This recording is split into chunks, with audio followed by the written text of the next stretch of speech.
Settle in, get comfortable, take a deep breath, and let this story be the last thing on your mind tonight. Once upon a time, in a very far-off country, there lived a merchant who had been so fortunate in all his undertakings that he was enormously rich. As he had, however, 6 sons and 6 daughters, he found that his money was not too much to let them all have everything they fancied, as they were accustomed to do. But one day a most unexpected misfortune befell them. Their house caught fire and was speedily burnt to the ground, with all the splendid furniture, the books, pictures, gold, silver, and precious goods it contained. And this was only the beginning of their troubles.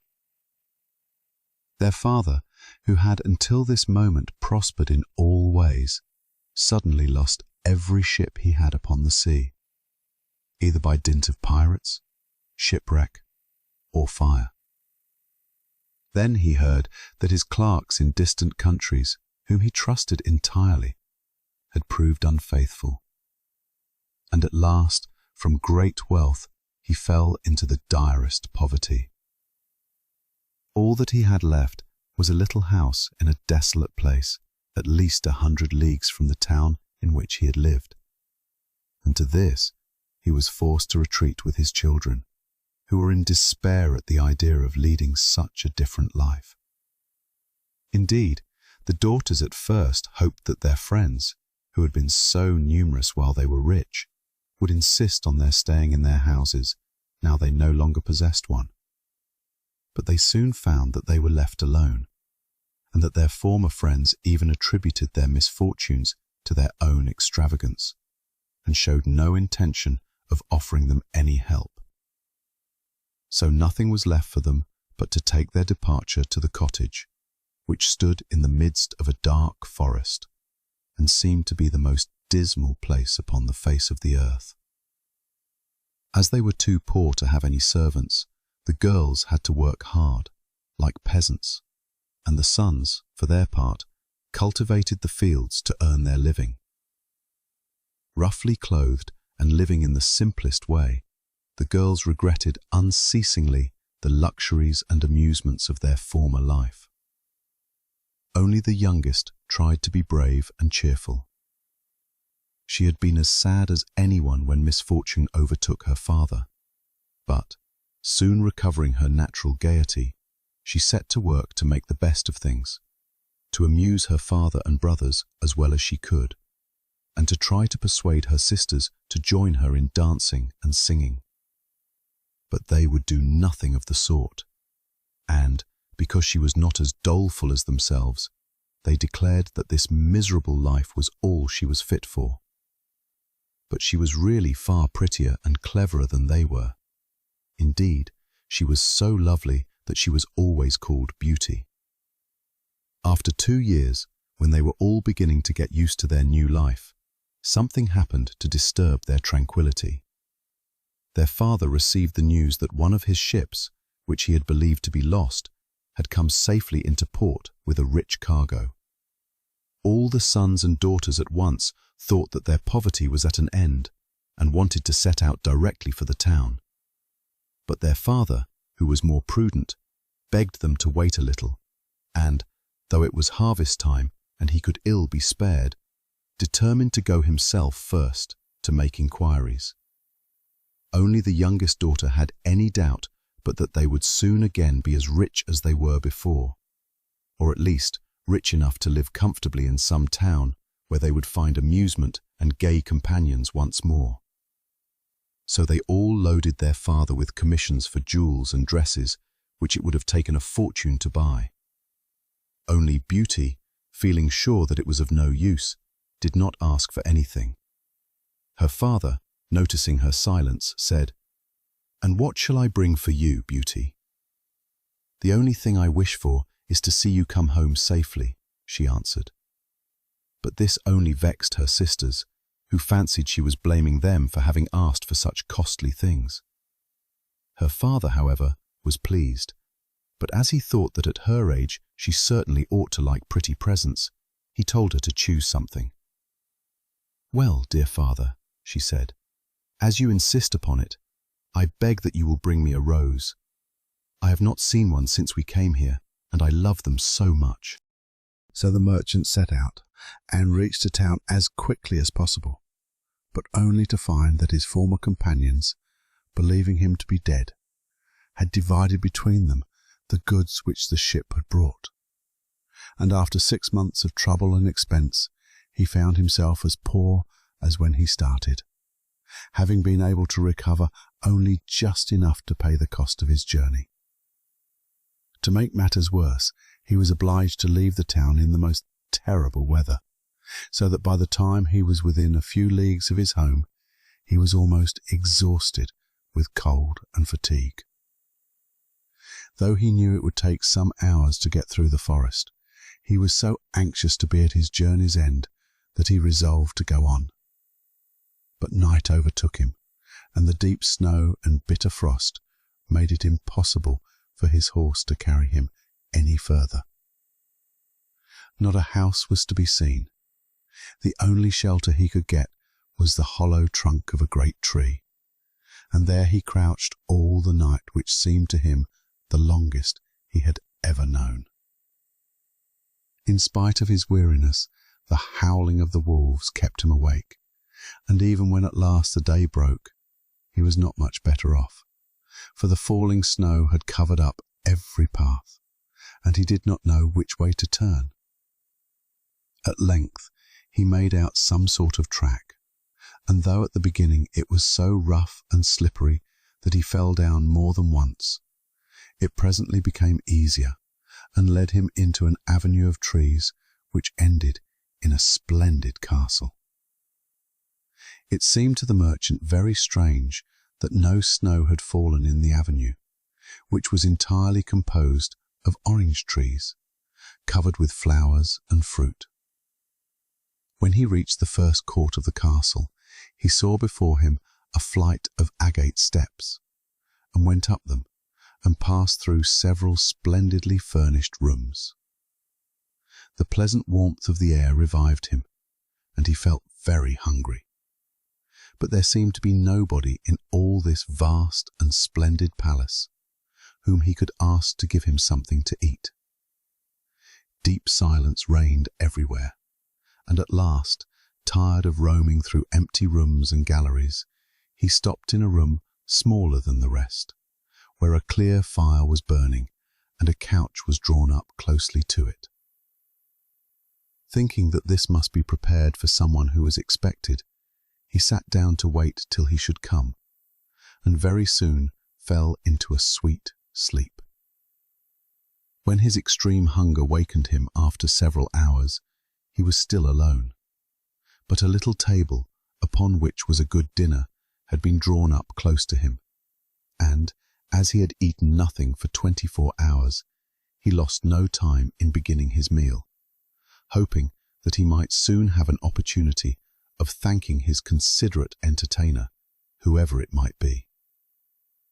But no one appeared, and even after another long sleep, from which he awoke completely refreshed, there was no sign of anybody, though a fresh meal of dainty cakes and fruit was prepared upon the little table at his elbow. Being naturally timid, the silence began to terrify him, and he resolved to search once more through all the rooms. But it was of no use.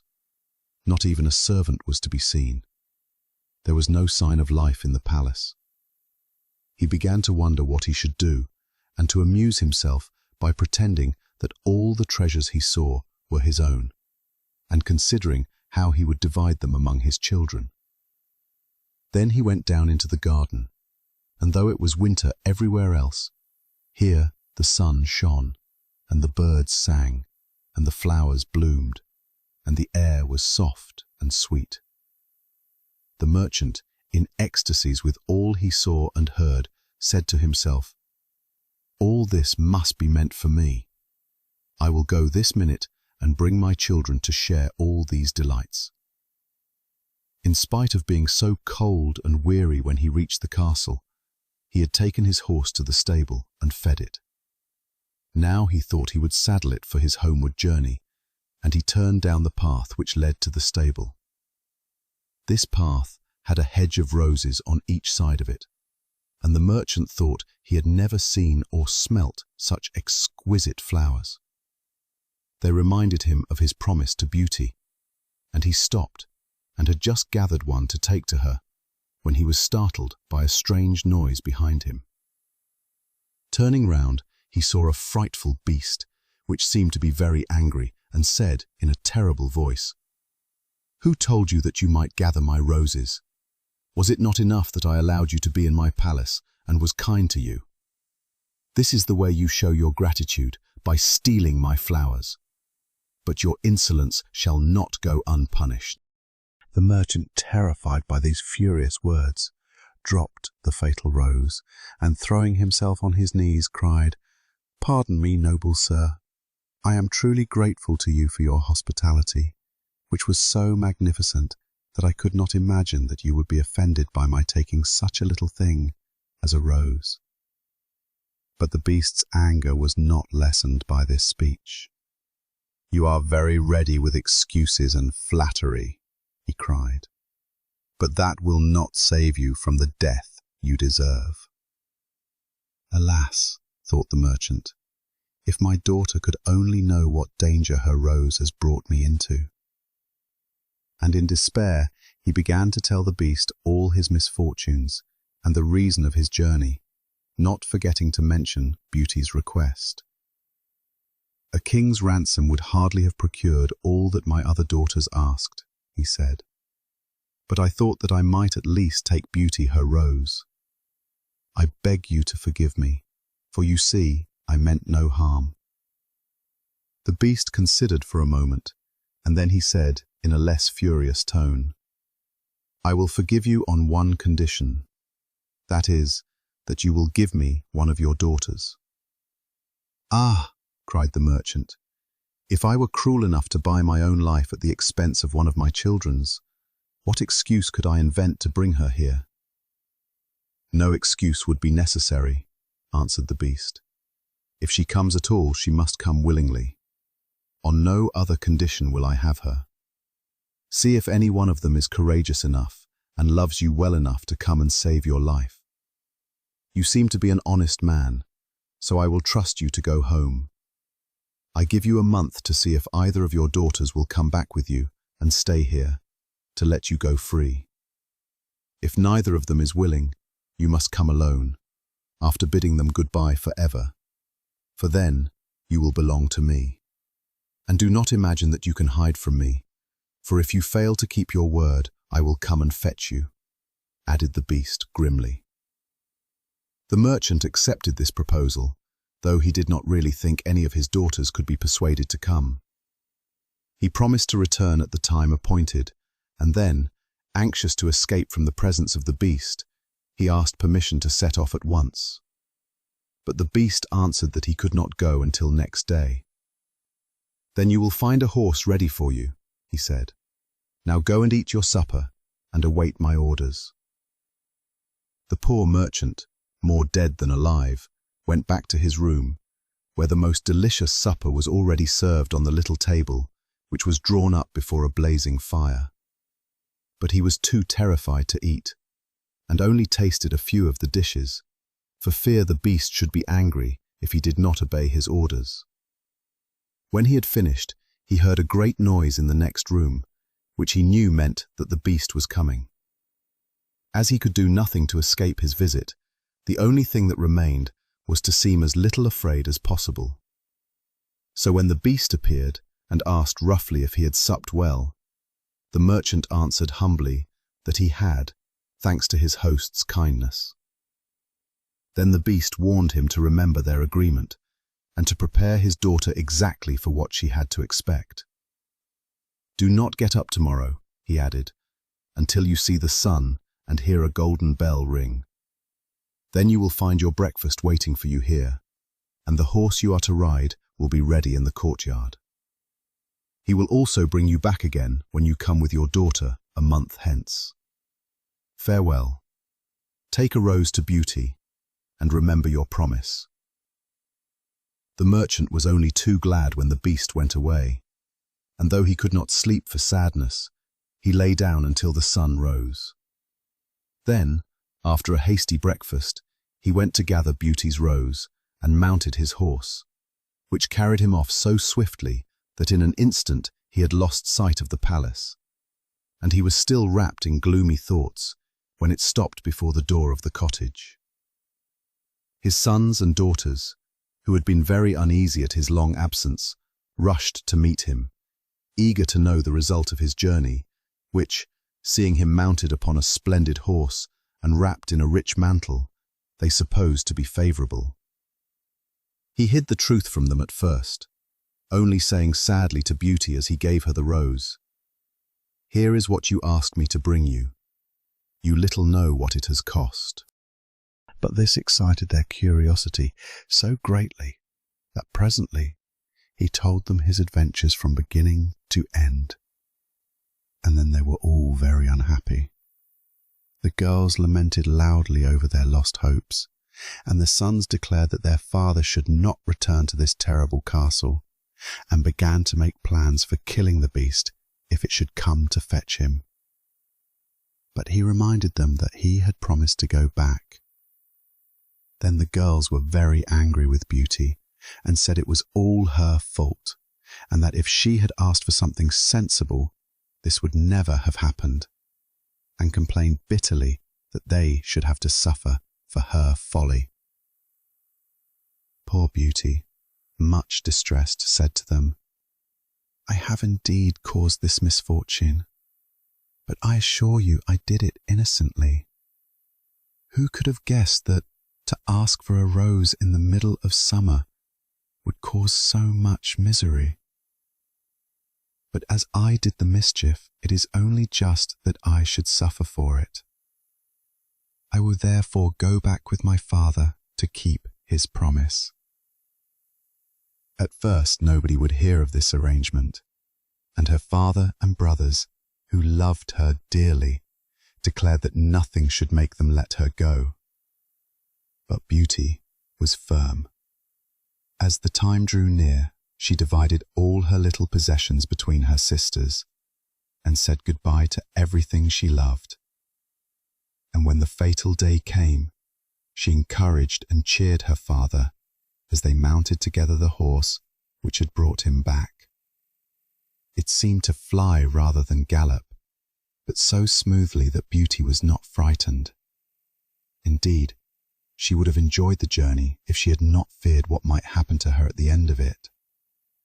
Her father still tried to persuade her to go back, but in vain. While they were talking, the night fell, and then, to their great surprise, wonderful coloured lights began to shine in all directions, and splendid fireworks blazed out before them. All the forest was illuminated by them, and even felt pleasantly warm, though it had been bitterly cold before. This lasted until they reached the avenue of orange trees, where were statues holding flaming torches, and when they got nearer to the palace, they saw that it was illuminated from the roof to the ground, and music sounded softly from the courtyard. "The beast must be very hungry," said Beauty, trying to laugh, "if he makes all this rejoicing over the arrival of his prey." But, in spite of her anxiety, she could not help admiring all the wonderful things she saw. The horse stopped at the foot of the flight of steps leading to the terrace, and when they had dismounted, her father led her to the little room he had been in before, where they found a splendid fire burning, and the table daintily spread with a delicious supper. The merchant knew that this was meant for them, and Beauty, who was rather less frightened now that she had passed through so many rooms and seen nothing of the beast, was quite willing to begin, for her long ride had made her very hungry. But they had hardly finished their meal when the noise of the beast's footsteps was heard approaching, and Beauty clung to her father in terror, which became all the greater when she saw how frightened he was. But when the beast really appeared, though she trembled at the sight of him, she made a great effort to hide her terror and saluted him respectfully. This evidently pleased the beast. After looking at her, he said, in a tone that might have struck terror into the boldest heart, though he did not seem to be angry, "Good evening, old man. Good evening, Beauty." The merchant was too terrified to reply, but Beauty answered sweetly, "Good evening, beast." "Have you come willingly?" asked the beast. "Will you be content to stay here when your father goes away?"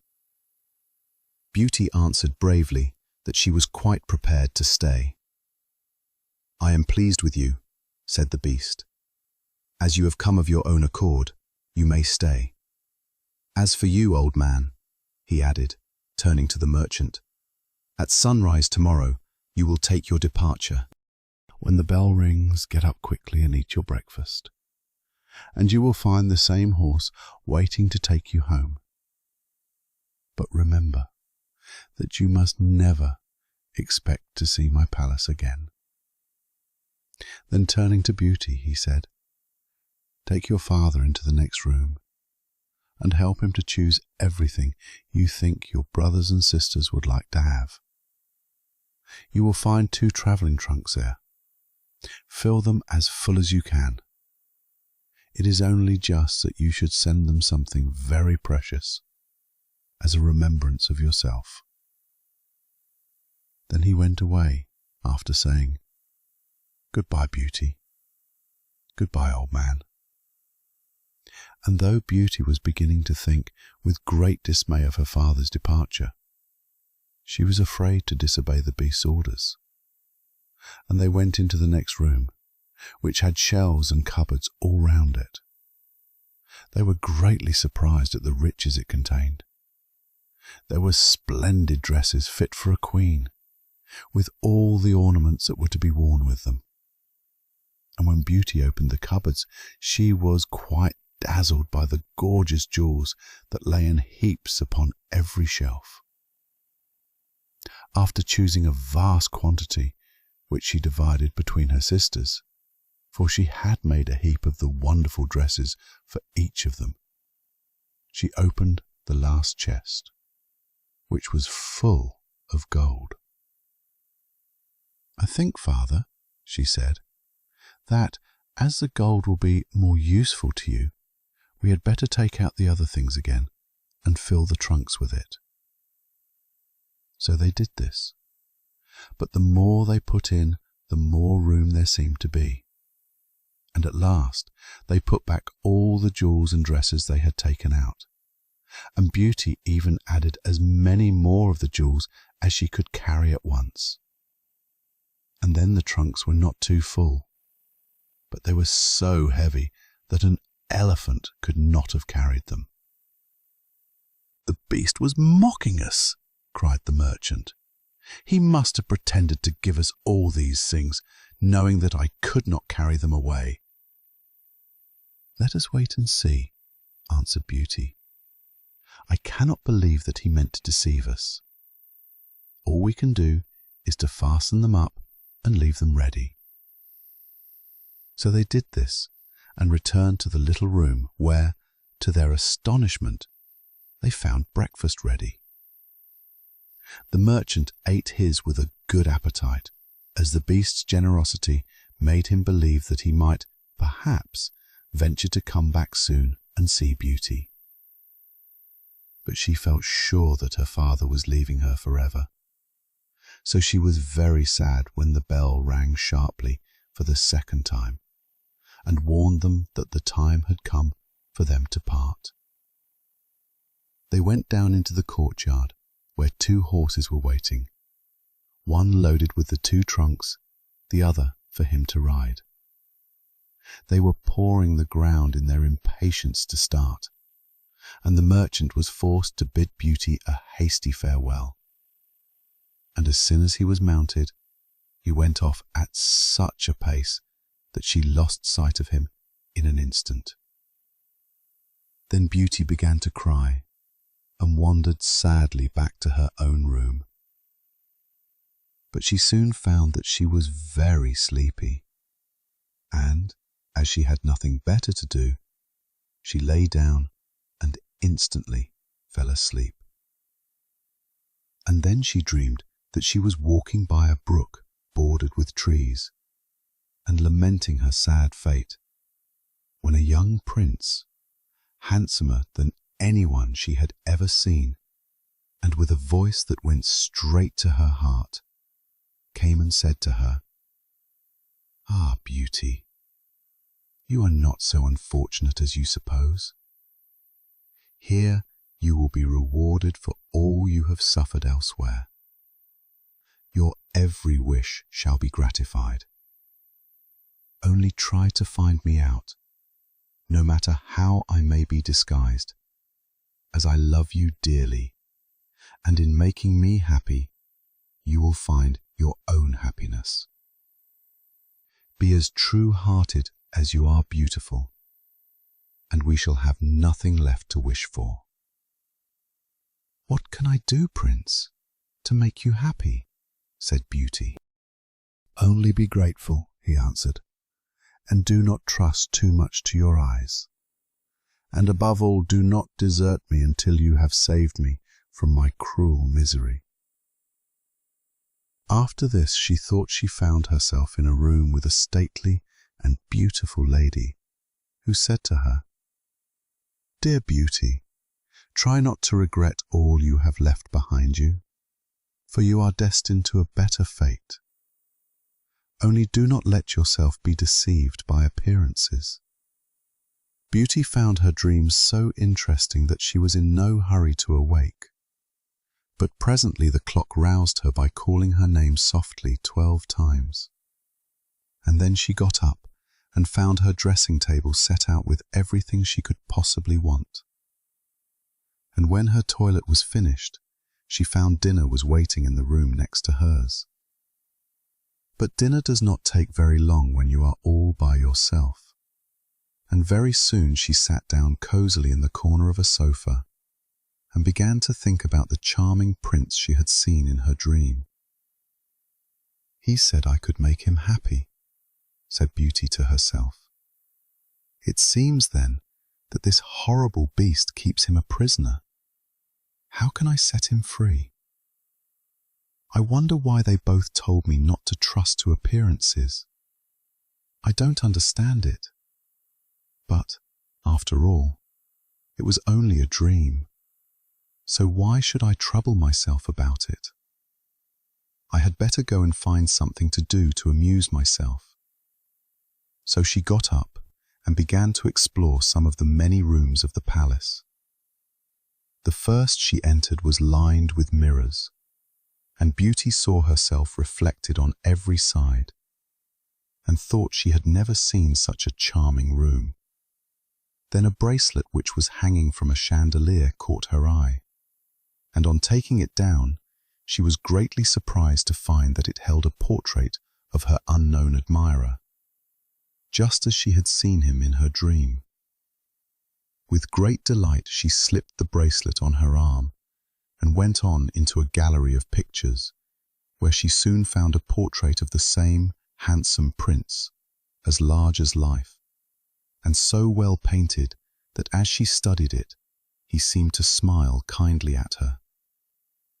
Tearing herself away from the portrait at last, she passed through into a room which contained every musical instrument under the sun, and here she amused herself for a long while in trying some of them, and singing until she was tired. The next room was a library, and she saw everything she had ever wanted to read, as well as everything she had read, and it seemed to her that a whole lifetime would not be enough to even read the names of the books. There were so many. By this time it was growing dusk, and wax candles in diamond and ruby candlesticks were beginning to light themselves in every room. Beauty found her supper served just at the time she preferred to have it, but she did not see anyone or hear a sound, and, though her father had warned her that she would be alone, she began to find it rather dull. But presently she heard the beast coming, and wondered tremblingly if he meant to eat her up now. However, as he did not seem at all ferocious, and only said gruffly, "Good evening, Beauty," she answered cheerfully, and managed to conceal her terror. Then the beast asked her how she had been amusing herself, and she told him all the rooms she had seen. Then he asked if she thought she could be happy in his palace, and Beauty answered that everything was so beautiful that she would be very hard to please if she could not be happy. And after about an hour's talk, Beauty began to think that the beast was not nearly so terrible as she had supposed at first.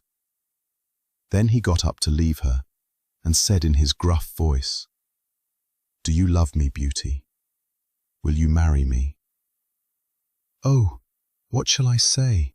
cried Beauty, for she was afraid to make the beast angry by refusing. "Say yes or no without fear," he replied. "Oh, no, beast," said Beauty hastily. "Since you will not, good night, Beauty," he said, and she answered, "Good night, beast," very glad to find that her refusal had not provoked him. And after he was gone, she was very soon in bed and asleep, and dreaming of her unknown prince. She thought he came and said to her, "Ah, Beauty, why are you so unkind to me? I fear I am fated to be unhappy for many a long day still." And then her dreams changed.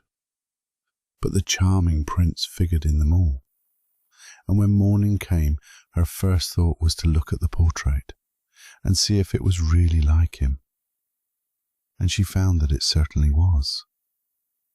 This morning she decided to amuse herself in the garden, for the sun shone and all the fountains were playing. But she was astonished to find that every place was familiar to her. And presently she came to the brook where the myrtle trees were growing, where she had first met the prince in her dream. And that made her think more than ever that he must be kept a prisoner by the beast. When she was tired, she went back to the palace and found a new room full of materials for every kind of work. Ribbons to make into bows, and silks to work into flowers. Then there was an aviary full of rare birds, which was so tame that they flew to Beauty as soon as they saw her, and perched upon her shoulders and her head. "Pretty little creatures," she said, "how I wish that your cage was nearer to my room, that I might often hear you sing." So saying, she opened a door, and found, to her delight, that it led into her own room, though she had thought it was quite the other side of the palace. There were more birds in a room farther on, parrots and cockatoos that could talk, and they greeted Beauty by name. Indeed, she found them so entertaining that she took one or two back to her room, and they talked to her while she was at supper. After which the beast paid her his usual visit, and asked her the same questions as before. And then, with a gruff good night, he took his departure, and Beauty went to bed to dream of her mysterious prince. The days passed swiftly in different amusements, and after a while Beauty found out another strange thing in the palace, which often pleased her when she was tired of being alone. There was one room which she had not noticed particularly. It was empty, except that under each of the windows stood a very comfortable chair. And the first time she had looked out of the window, it had seemed to her that a black curtain prevented her from seeing anything outside.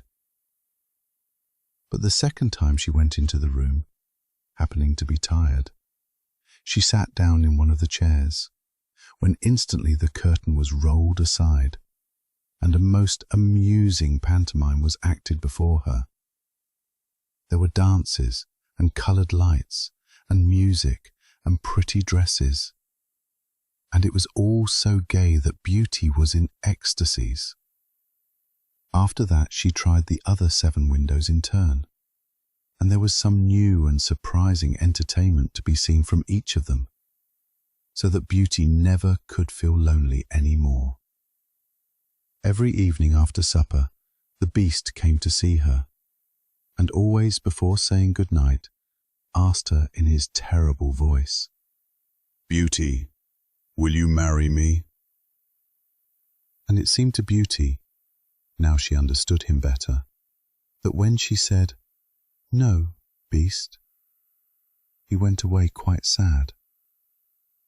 But her happy dreams of the handsome young prince soon made her forget the poor Beast, and the only thing that at all disturbed her was to be constantly told to distrust appearances, to let her heart guide her and not her eyes, and many other equally perplexing things, which, consider as she would, she could not understand. So everything went on for a long time, until at last, happy as she was, Beauty began to long for the sight of her father and her brothers and sisters. And one night, seeing her look very sad, the Beast asked her what was the matter. Beauty had quite ceased to be afraid of him.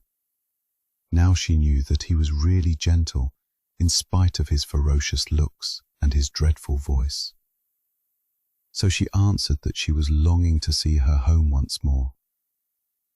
Upon hearing this, the Beast seemed sadly distressed and cried miserably, "Ah, Beauty, have you the heart to desert an unhappy beast like this? What more do you want to make you happy? Is it because you hate me that you want to escape?" "No, dear Beast," answered Beauty softly. "I do not hate you, and I should be very sorry never to see you any more. But I long to see my father again. Only let me go for 2 months, and I promise to come back to you and stay for the rest of my life." The Beast, who had been sighing dolefully while she spoke, now replied, "I cannot refuse you anything you ask, even though it should cost me my life. Take the 4 boxes you will find in the room next to your own, and fill them with everything you wish to take with you. But remember your promise, and come back when the 2 months are over, or you may have cause to repent it. For if you do not come in good time, you will find your faithful Beast dead. You will not need any chariot to bring you back. Only say goodbye to all your brothers and sisters the night before you come away. And when you have gone to bed, turn this ring round upon your finger and say firmly, 'I wish to go back to my palace and see my Beast again.' Good night, Beauty. Fear nothing. Sleep peacefully, and before long you shall see your father once more." As soon as Beauty was alone, she hastened to fill the boxes with all the rare and precious things she saw about her, and only when she was tired of heaping things into them did they seem to be full. Then she went to bed, but could hardly sleep for joy.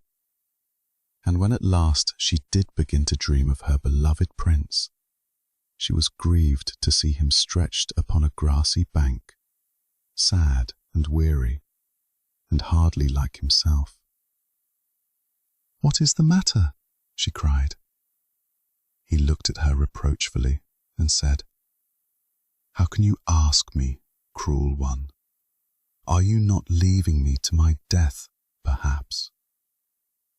"Ah, do not be so sorrowful," cried Beauty. "I am only going to assure my father that I am safe and happy.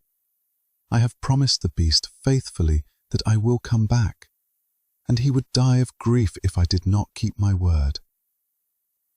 "What would that matter to you?" said the prince. "Surely you would not care." "Indeed, I should be ungrateful if I did not care for such a kind beast," cried Beauty indignantly.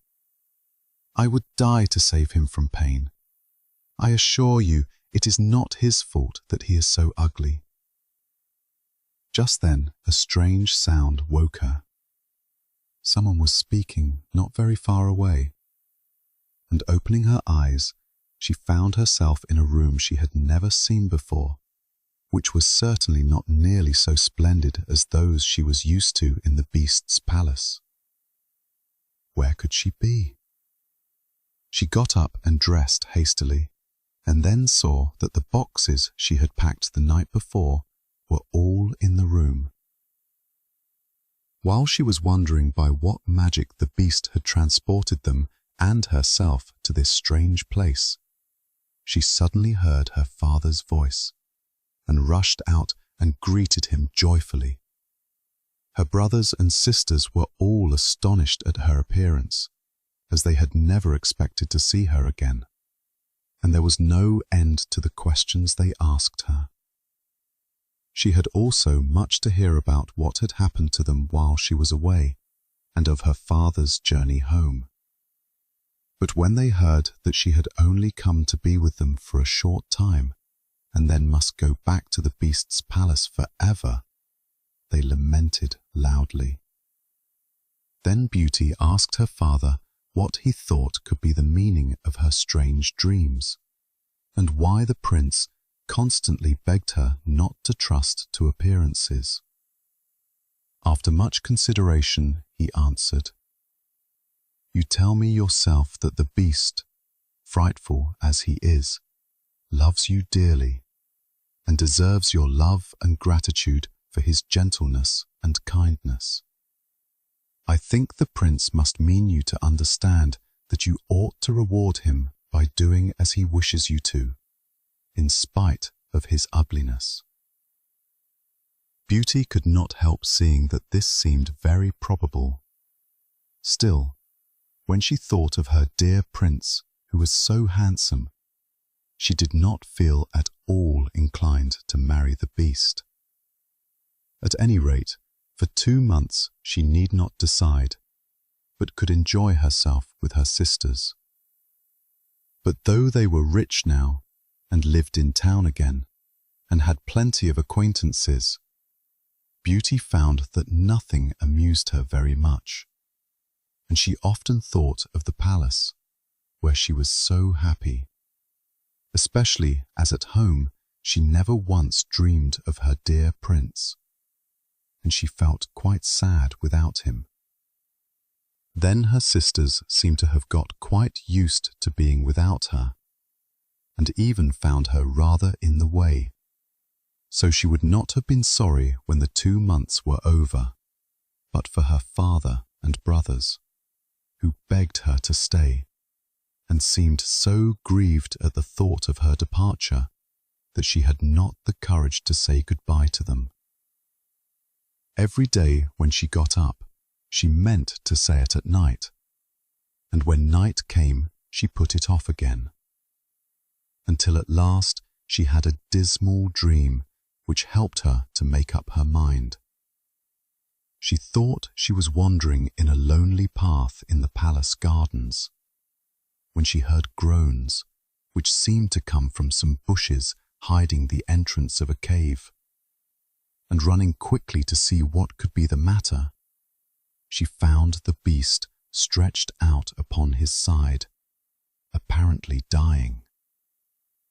He reproached her faintly with being the cause of his distress, and at the same moment a stately lady appeared and said very gravely, "Ah, Beauty, you are only just in time to save his life. See what happens when people do not keep their promises. If you had delayed 1 day more, you would have found him dead." Beauty was so terrified by this dream that the next morning she announced her intention of going back at once, and that very night she said goodbye to her father and all her brothers and sisters, and as soon as she was in bed, she turned her ring round upon her finger and said firmly, "I wish to go back to my palace and see my beast again. as she had been told to do. Then she fell asleep instantly, and only woke up to hear the clock saying, "Beauty, beauty," 12 times in its musical voice, which told her at once that she was really in the palace once more. Everything was just as before, and her birds were so glad to see her. But Beauty thought she had never known such a long day, for she was so anxious to see the Beast again that she felt as if supper time would never come.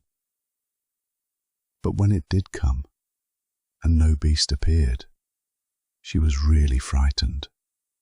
So after listening and waiting for a long time, she ran down into the garden to search for him.